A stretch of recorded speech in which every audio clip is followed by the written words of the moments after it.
Bonjour, mon nom est Simon Deschênes et vous écoutez le 11e épisode de B2B & Go.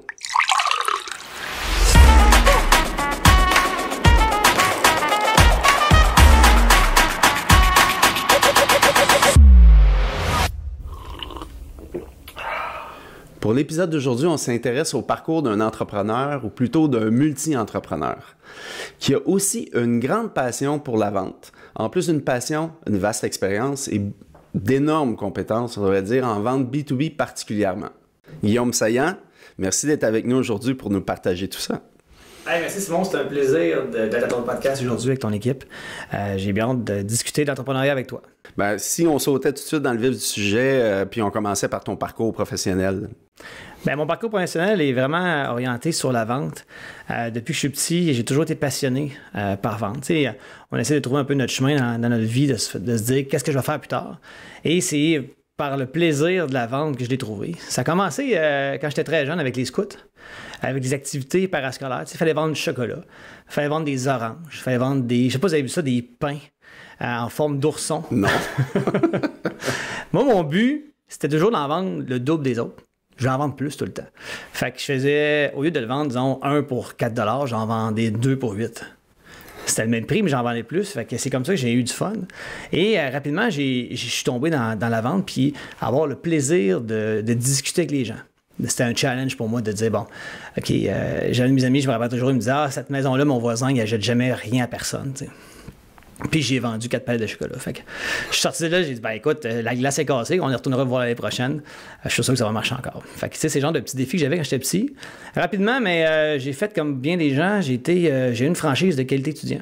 Donc la peinture étudiante. Donc c'est un beau modèle à faire parce qu'ils t'apprennent à faire du porte-à-porte, de vendre tes contrats, de faire des estimations, de faire des propositions, puis après ça, les réaliser au coin de l'été. Fait que tu fais vraiment tous les rôles dans 6 mois. Ça a été très, très formateur. Beaucoup d'amis entrepreneurs qui ont commencé avec ce type de modèle d'affaires-là. Oui, vraiment. moi aussi. Oui. Oui, à l'époque, il y avait Qualité étudiant et Collège Pro. Oui. Les deux compagnies les plus connues. À cette heure, il y a du lavage de vitres puis de plein d'autres services. C'est extrêmement un beau modèle, en effet, pour apprendre, voir si l'entrepreneuriat c'est fait pour nous ou pas. C'est là que tu le découvres carrément.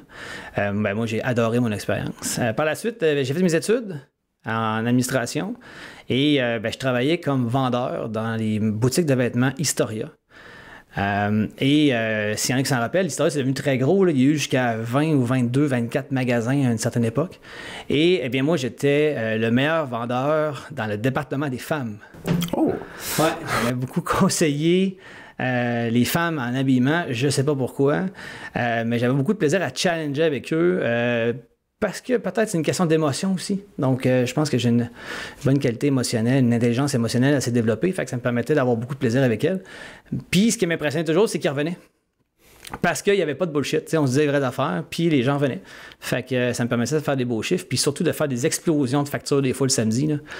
Il envoyait un fax à l'époque, du meilleur vendeur du samedi. Puis c'est arrivé à plusieurs reprises que c'était moi. Encore là, j'étais dans la vente. Puis j'ai étudié à ce moment-là.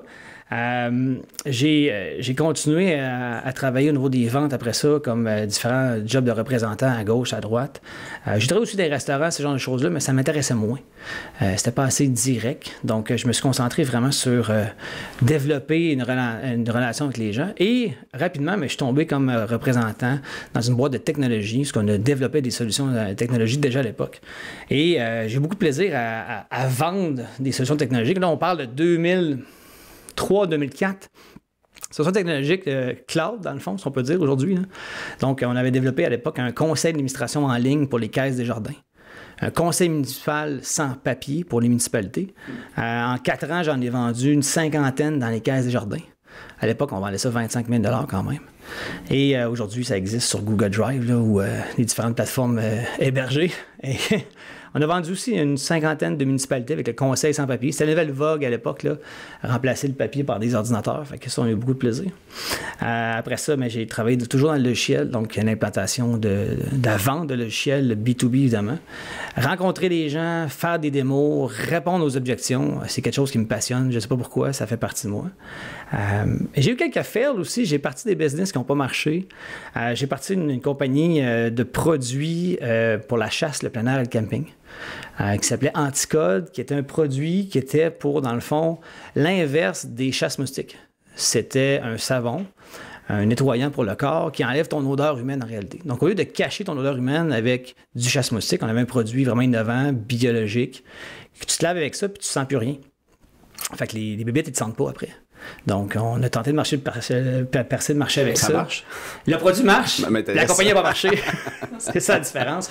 On a quand même été en vente dans certains gros magasins, mais on a appris beaucoup de cette expérience-là, que ça peut être aussi coûteux, que ça ne fonctionne pas, mais on a plus appris le pourquoi ça n'avait pas fonctionné, puis comment on allait éviter ce genre de problème-là par la suite, pour, après ça, lancer une compagnie complètement innovante au Canada d'étiquettes électroniques. Donc, il y a peut-être des gens qui sont allés chez BMR, chez Marché Avril, chez Patrick Morin, qui ont vu des étiquettes de prix électroniques sur les tablettes. Eh bien, c'est notre entreprise qui a démarré ça au début des années 2010 pour mettre ça en marché, à une époque où le papier coûtait rien. Fait que, il y avait beaucoup de challenges au niveau des... de répondre aux objections. Là. Pourquoi je mettrais une étiquette qui me coûte 10$ chaque versus une étiquette papier qui coûte 0 cent à imprimer. Fait que beaucoup de plaisir avec ça aussi également pour en venir à réussir à développer un marché. Quand j'ai quitté, moi, l'entreprise en 2015-16, on était rendu à 80 magasins installés, dont Patrick Morin, qui avait été le plus gros contrat vendu en Amérique du Nord, qui n'a pas été encore battu aujourd'hui. Donc, on a implanté tous les magasins à l'époque. Beaucoup de plaisir avec... Ça vaut la peine d'avoir des étiquettes électroniques sur le long terme? Bien, encore plus aujourd'hui, parce qu'avec le manque d'employés, avec les changements de prix à tous les jours, dû au transport, dû aux monnaies, tu es capable d'ajuster tout de suite ton prix sur le plancher puis éviter de perdre des sous rapidement. Donc, encore plus aujourd'hui, on était quand même assez innovant à l'époque avec cette solution-là. Et après ça, j'ai travaillé toujours en vente au niveau des logiciels chez Axéo, pour en venir travailler aux ventes dans une académie d'entrepreneurs par la suite, pour vendre des forfaits pour les entrepreneurs pour avoir du coaching, de la formation, des retraites. C'était une super belle expérience. J'ai eu des clients extraordinaires. On a vécu des moments indescriptibles avec eux. Avec des entrepreneurs, là, j'étais vraiment sur mon X, entouré de personnes un peu comme moi, je dirais, passionnés par leur domaine, par leurs activités, pour après ça aussi, aujourd'hui, devenir, après ça, consultant d'entreprise. Et aujourd'hui, j'ai ma boîte mon entreprise familiale avec mon frère, en implantation de solutions de zoo dans les entreprises. Donc, je suis encore en vente aujourd'hui. Je dirais beaucoup de conseils parce qu'aujourd'hui, les gens, c'est pas juste de se faire dire qu'est-ce qu'ils ont besoin, mais c'est surtout de comprendre le besoin qui n'est pas toujours exprimé quand on parle avec les gens. Comment on peut les aider dans leur day-to-day. Puis, en affaires aujourd'hui, on est capable d'être beaucoup plus efficace, mais quand on a les bonnes solutions, évidemment. Oui. Non, tout à fait. Dans tout ce parcours-là, je pense que tu as sûrement des leçons de vente que tu partages toi-même. Oui. Que tu retiens toi-même. Je pense que si on parle des éléments principaux là, qui aujourd'hui, quand tu regardes le processus de vente, tout ce qui entoure une vente au niveau business to business, parce que c'est un peu plus complexe, on va se dire que c'est un challenge de vendre des vêtements dans le B2C. C'est juste différent dans le B2B. Les étapes sont plus longues pour mener un processus de vente. Quoi, une des premières leçons, un des premiers trucs importants que tu retiens par rapport à tout ça? C'est beaucoup l'écoute avec les clients. Souvent, les solutions viennent d'eux. Je vais donner un exemple. Au début, je proposais des solutions avec les étiquettes électroniques. Fait que j'arrivais pour installer un magasin, ça coûtait 125 000 $ pour installer un magasin. Fait que là, un matin, j'ai un de mes clients qui me dit « ça m'intéresse vraiment, mais là, j'ai pas le cash flow pour payer ça. » Il dit « Par contre, si tu me reviens qu'une solution de leasing, donc de location sur 5 ou 10 ans, ça va coûter 1 500, 2 000 $ par mois. J'ai même pas eu l'accord de personne, je te signe ça le même matin, puis c'est parti. » Oh! Là, on vient de trouver quelque chose. Fait que là, il faut que je trouve une compagnie de leasing. Fait que je me mets à magasiner une compagnie de leasing, je parle à 2-3 personnes, et finalement, je me trouve un partner en leasing, en location, et j'ai signé le client un mois après. Parce que là, je viens de trouver une nouvelle solution, parce que c'était lui qui me l'a donné en réalité. Donc, c'est l'écoute ici, hein, de dire, OK, wow, puis là, après ça, toutes mes solutions, toutes mes propositions étaient montées du début. Là. Le build-up, c'est vraiment qui on est, voici nos réalisations, voici pourquoi vous avez besoin de solution, voici les avantages de solution, voici le prix en achat de la solution, voici le prix en location 5 ans, en dépenses, et voici la date qu'on peut installer. Donc, tu sais, je pense que la recette là, que je viens de dévoiler, elle m'a pris quelques années à développer, mais quand ça s'était mis en place, le marché s'est mis à embarquer et à dire, OK, go, là, c'est complet comme solution. Parce qu'il manquait tout le temps quelque chose dans l'équation au départ. Puis à force d'avancer, on a trouvé c'était quoi qui permettait aux gens de passer à l'action. Puis je dirais que plus de 80% des clients le prenaient justement en location-achat. J'imagine, ouais. Il y avait un frein à ce moment-là que tu étais capable de contourner, tu étais capable de... Et en tant que vendeur, ce qui est le fun de location-achat, non seulement on faisait de l'argent avec la vente des tickets électroniques, mais on faisait de l'argent aussi avec la location-achat. Donc, on avait une nouvelle source de revenus qui s'est développée en même temps. Oui. Donc, ça, c'est ça aussi est intéressant. Vendre du financement, finalement. Oui, ça s'est transformé. C'est un peu comme quand on parle de McDonald's, qui en réalité, il n'est pas dans la business du fast-food, il est dans la business immobilière. Il détient les terrains, c'est là que sa fortune est en réalité. Fait que des fois, c'est de voir ce qui n'est pas nécessairement visible à l'œil nu en partant pour le décortiquer puis l'exploiter de la bonne façon. Monter son modèle d'affaires de la bonne façon. Quand tu parles de vente, je pense que tu as tissé beaucoup de connexions à travers le temps. Est-ce que le réseautage pour toi, qu'est-ce que ça veut dire? C'est-tu quelque chose d'important dans ton parcours? C'est-tu quelque chose que j'imagine que oui, mais à quel point? Es-tu capable de nous en parler? Pour moi, le réseautage, ça a fait toute la différence dans le développement de la personne que je suis. Parce que j'ai rencontré des personnes extraordinaires à travers de ça. J'ai fait des mini-conférences au cégep et à l'université dans les dernières années, uniquement sur le réseautage. Parce que moi, ce que j'ai trouvé difficile quand je suis sorti de l'école, j'ai eu mon premier travail comme directeur de compte. On me dit, bon, mais là, t'es directeur de compte, t'as une cravate dans le cou, fait qu'à cette heure, tu vas chercher des clients. OK, je fais ça comment, tu sais? Fait que là, je me mets à chercher, c'est quoi une chambre de commerce? C'est quoi la jeune chambre de commerce? C'est quoi ça, les BNI? C'est quoi les Toastmasters? Puis là, tu essaies de comprendre un peu. Fait que là, moi, je suis en partant une personne très curieuse. Fait que je prenais le téléphone, puis là, j'appelais. Hey, j'ai vu que tu étais dans tel BNI, peux-tu m'expliquer c'est quoi? C'est tatata. Puis là, je me fais inviter. Fait que là, premier réflexe quand tu veux faire le réseautage, c'est de dire oui. Fait que tu peux-tu être là? C'est mardi matin, c'est à 7 h. OK, je vais être là. Organise-toi. C'est ça. Fait que là, tu sais, j'ai fait du BNI, j'ai été dans une chambre de commerce. La chambre de commerce, c'est là que j'ai vraiment rencontré des gens extraordinaires, mais que j'ai compris une chose qu'un plus vieux m'avait dit une fois. Le secret avec le réseautage, c'est de s'impliquer. C'est le secret. S'impliquer, ça veut dire quoi? Ça veut dire, si tu vas à une activité d'une chambre de commerce ou d'une jeune chambre, ou peu importe, offre de ton temps. Sois présent. Arrive à l'avance. Ils ont tout le temps besoin de quelqu'un pour placer des feuilles d'inscription, pour... accueillir les gens. Hey, bonjour, bonsoir, bienvenue à l'activité de réseautage de la Chambre de commerce X. Je suis content de vous rencontrer. Mon nom, c'est Guillaume. Je vais passer à la table ici à côté, vous faire compléter votre inscription. Des choses simples, mais qui font toute la différence. Et là, tu te fais remarquer, tu rencontres des gens extraordinaires qui sont aussi impliqués, donc qui veulent en faire plus. Et bien, tranquillement, pas vite, mais ça fait que je me suis ramassé sur le conseil d'administration de la Chambre de commerce. Je me suis occupé de faire les 5 à 7 pendant 3 ou 4 ans pour la Chambre de commerce. Fait que ça veut dire que je vais rencontrer des commerçants, je vais rencontrer des restaurants, je vais voir les gens, je leur propose d'aller dans leur commerce. Fait que, tu sais, je fais des contacts sans m'en rendre compte, puis c'est comme ça que tu sais pas pourquoi moi-même, tu as un téléphone qui sonne. Hey Guillaume, j'ai parlé de toi à un de mes chums qui a une business qui fait ci, qui fait ça, qui a besoin de tes services de site web, de XYZ. Et là, tu te rends compte, OK, le monde pense à moi. Pourquoi? Parce que tu étais là au bon moment. Tu t'es impliqué. En plus, on entend souvent des gens dire qu'ils n'aiment pas le réseautage parce que ils sont dans une soirée, puis c'est souvent difficile d'être celui qui est juste assis dans l'autobus puis d'essayer de connecter avec tous les autres. J'imagine que de te donner un rôle, de t'impliquer de cette façon-là, même en arrivant plutôt, comme tu disais, des fois, juste vu que tu es positionné comme quasiment l'autre, un peu, moi j'appelle ça l'aubergiste, il y a toujours la bonne situation parce que c'est moins gênant d'être celui qui reçoit que d'être celui qui arrive puis qui connaît personne. De cette façon-là, je pense que c'est un bon conseil à donner aux gens parce que je rencontre souvent ça. Des gens, moi, aller à un cocktail de la chambre de commerce, oublie ça. Je me sens pas à l'aise avec ça. Puis y aller aussi, c'est hésiter, c'est ne pas retourner voir les gens qu'on connaît tout le temps. D'aller rencontrer les nouveaux qui sont là, serrer les poignées de main.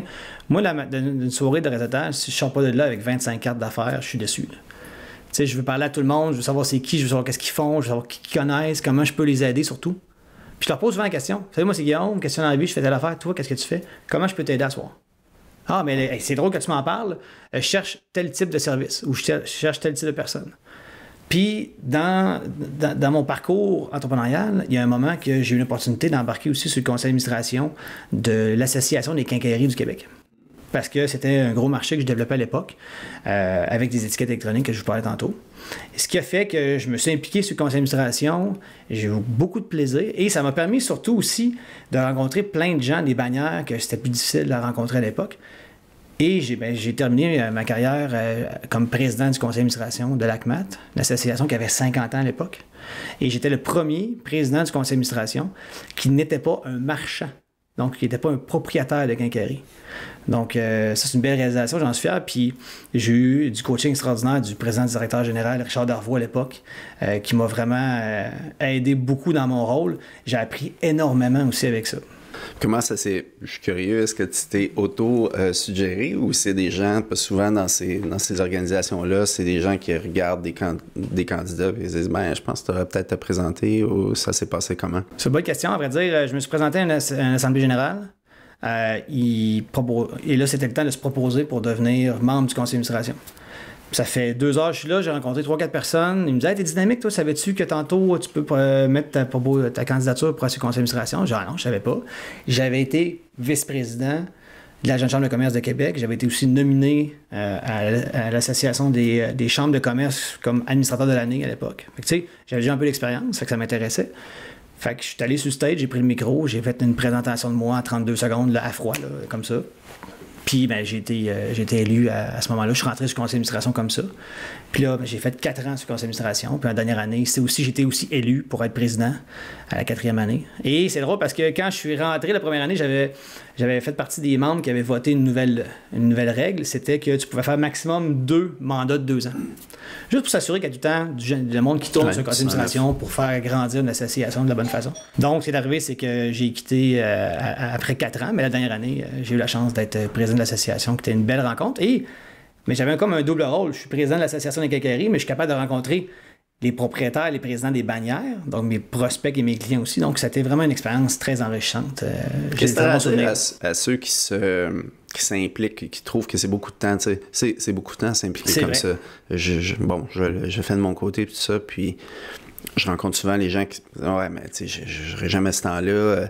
Sur le retour, sur investissement, du temps, ton implication, qu'est-ce que tu en retiens? C'est quoi les leçons que tu as retenues de ça? Qu'est-ce que tu aurais à dire à des gens qui hésitent à faire ça, qui sont dans la vente, qui ont des défis similaires? Écoute, on a toute cette question-là. Ça vaut-tu la peine que j'aille là à soir? Ça vaut-tu la peine que je me lève de bonne heure d'un matin pour aller à cette activité-là? Si je me trompe pas, c'est Mario Lemieux qui disait on manque 100% des shots qu'on fait pas. Ouais.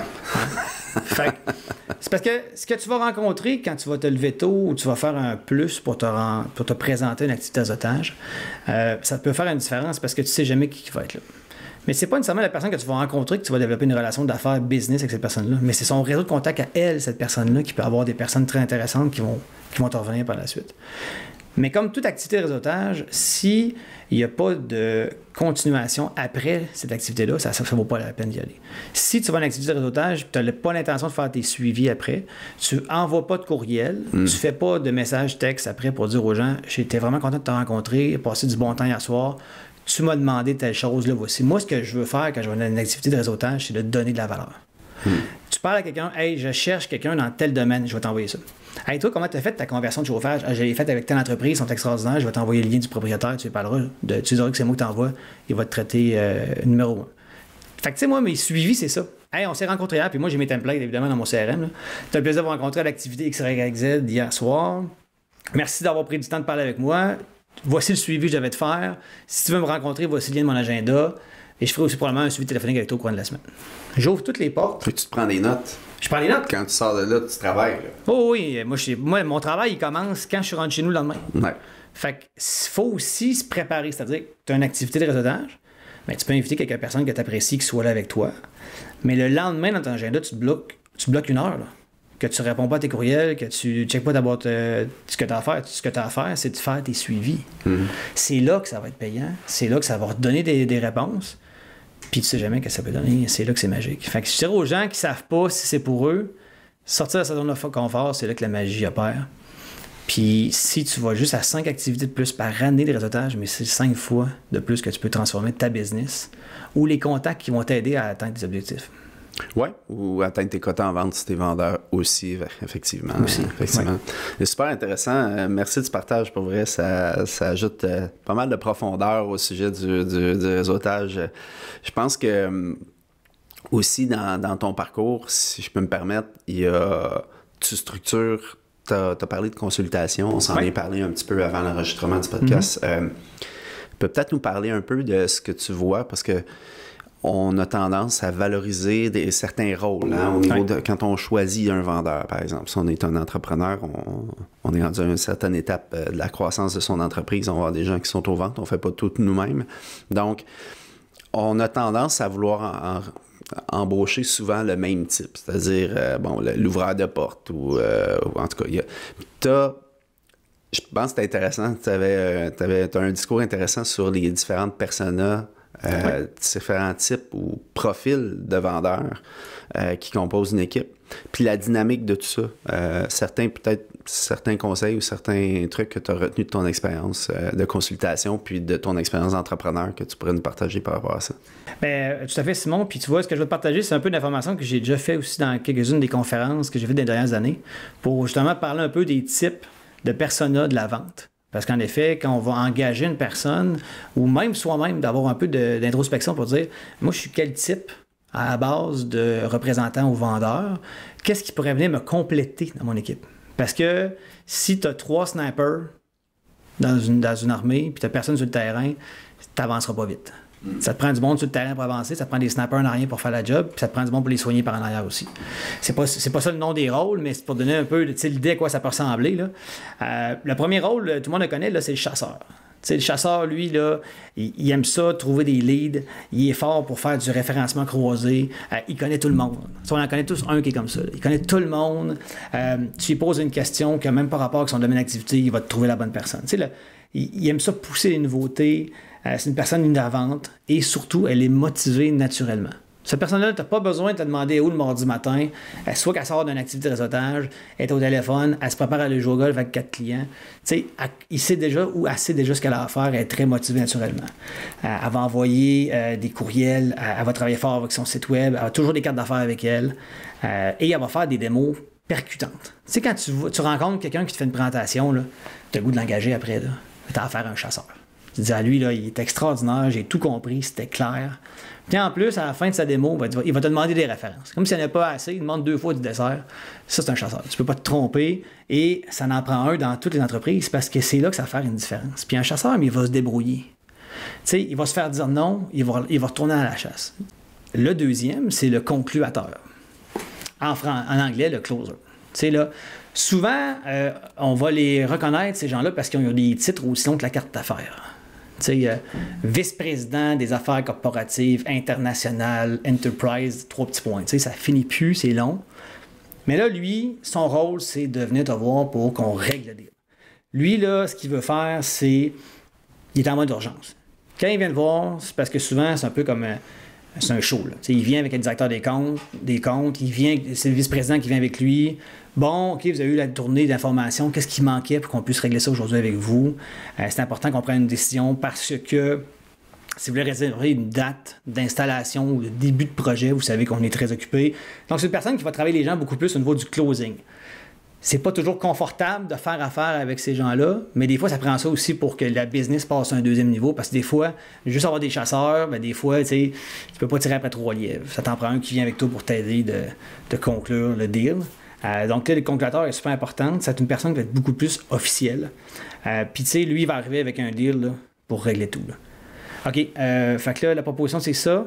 Regarde, je sais que tu avais des défis au niveau du transport. Regarde, on va t'inclure le transport sur 300 km. Ça fait ton affaire, parfait. Il faut juste que tu nous garantisses tel volume. On l'a déjà vu, tu es capable de le faire. Oui, parfait. OK, on y va avec ça. Et souvent, c'est lui qui va avoir le crayon à portée de la main.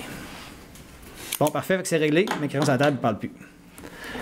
Remarquez-le, vous allez les voir, ces gens-là. Ils sont super importants dans un cycle de vente parce qu'ils vont permettre souvent d'aller chercher des gros comptes. Puis aussi, bien, les clients apprécient quand c'est le closer qui débarque. Oui, il y a une autorité souvent de plus ou une coupe d'échelon de plus. Là. On voit ça dans des gros deals, effectivement, puis ça permet de réduire la longueur du cycle de vente à ce moment-là. C'est un très bon point. Ça fait la différence. En faire 3 dossiers, en faire 6 dans la même année, c'est le double. Oui. Et le dernier, mais il ne faut pas l'oublier, celui-là, il est hyper important et peu d'entreprises mettent de la valeur sur celui-là. Il s'appelle le fermier. Le fermier, là, c'est un représentant interne de la compagnie. Il peut être masqué des fois, c'est-à-dire ça peut être le formateur, ça peut être le consultant dédié à un projet. Mais là, lui, il va avoir les oreilles ouvertes. Parce que là, la vente est déjà faite avec le client, le dossier est parti, le projet est en cours, ou on fait un deuxième projet. Mais là, tu sais, lui, il n'aime pas ça, chasser. Il n'aime pas ça, les 5 à 7. Il voulait monter son réseau, ça ne l'intéresse pas, mais c'est un people. C'est quelqu'un qui aime ça parler avec les gens. Lui, là, il peut être 3 heures au téléphone avec le même client, à rire, à avoir du fun. C'est le meilleur ami du monde pour ces gens-là. Puis il va faire toute la différence pour le business parce qu'après ça, il va aller soit lever des leads pour le chasseur, ou lui-même faire des ventes sans que ça paraisse que c'est une vente. Ah, OK, ben oui, mais écoute, t'as un nouvel employé, mais écoute, on va te mettre une nouvelle licence, puis on va te mettre une garantie avec ça. Parfait, tu sais, la confiance est déjà établie. Puis là, lui, tu sais, tu peux lui donner de la latitude. Tu dis, regarde, écoute, quand c'est des dossiers en tel et tel prix, tu me poses pas de questions, tu le vends au client, tu mets ça à carte de crédit ou tu envoies ça au recevable, puis on passe à autre chose, puis tout le monde est content. T'sais. Fait que le fermier est super important parce que c'est lui qui va chérir nos clients, puis qui va aller justement participer aux installations. Il est présent. C'est ta tête. Tu sais, le chasseur, il est venu au début, OK, c'est votre projet parti, félicitations, maintenant vous êtes en bonne main avec le formateur, peu importe. Puis après ça, on continue. Fait que, c'est une personne qui est moins confortable avec les personnes de haut niveau, mais avec les employés, il va être très, très, très confortable. Et c'est définitivement une personne à avoir aussi dans son entreprise. Fait que, on parle des trois personas. C'est quand même rare qu'une personne ait les 3. Moi, je suis définitivement pas les 3. J'en ai 2 sur 3. Mais chaque personne va trouver son pourcentage. Fait que l'objectif dans une boîte, c'est de trouver qui on est, puis de trouver qu'est-ce qui manque à l'équipe. Puis peut-être des fois, exemple, le fermier, il est peut-être déjà sur place. On l'a juste pas vu. Fait que c'est de poser des questions. Toi, serais-tu à l'aise de proposer X, Y, Z au client? Puis il peut avoir une rétribution ou pas qui est associée à ça aussi. Puis on lui a pas donné le rôle avant. Fait que c'est ça, des fois, juste d'être capable de repérer cette personne-là dans l'organisation puis donner la responsabilité ou tout simplement voir avec lui si ça l'intéresse. C'est vrai que par intérêt, il y a le fameux test des couleurs qui peut peut-être aider à identifier ce type de personnalité-là. Aussi, il y a effet. plusieurs tests psychométriques aussi autres, mais quand même, ça peut être intéressant. Hey, c'est vraiment intéressant. Je pense que ça éclaire beaucoup les gens parce que la diversité dans l'équipe, c'est important. On a tendance à entendre moi, tout ce que j'ai de besoin, c'est un hunter. C'est quelqu'un qui va m'amener des leads et tout ça. Puis, mais effectivement, on peut avoir plein. Le haut du pipeline, il peut être bien plein. Il n'y a jamais rien qui se conclut. Puis qu'après ça, on ne fait pas nécessairement de sous additionnels avec les clients, avec ceux qui sont le plus importants, c'est-à-dire nos clients actuels. Ouais, puis c'est un bon point, c'est souvent parce que ça coûte 10 fois plus cher à chercher un nouveau client. Tandis que nos clients qui sont déjà là, des fois, juste les réactiver, faire un suivi avec eux. De différentes façons, on peut faire des suivis aussi. Et surtout, une chose, ne pas oublier de les remercier quand on a une référence. Encore, la semaine passée, j'ai une référence d'un de mes clients pour un nouveau client qu'on va commencer dans les prochaines semaines. Et je vais lui faire justement une marque de reconnaissance dans les prochains jours. À vrai dire, tu peux y envoyer un courriel, c'est cool, tu peux y envoyer un texto, mais moi, j'aime bien envoyer une vidéo texto. Je prends le temps, je l'appelle par son nom, je fais un beau sourire, je le remercie, je dis hâte de le voir, puis quand je me promène sur la route, je m'organise pour aller rencontrer de temps en temps ces gens-là aussi.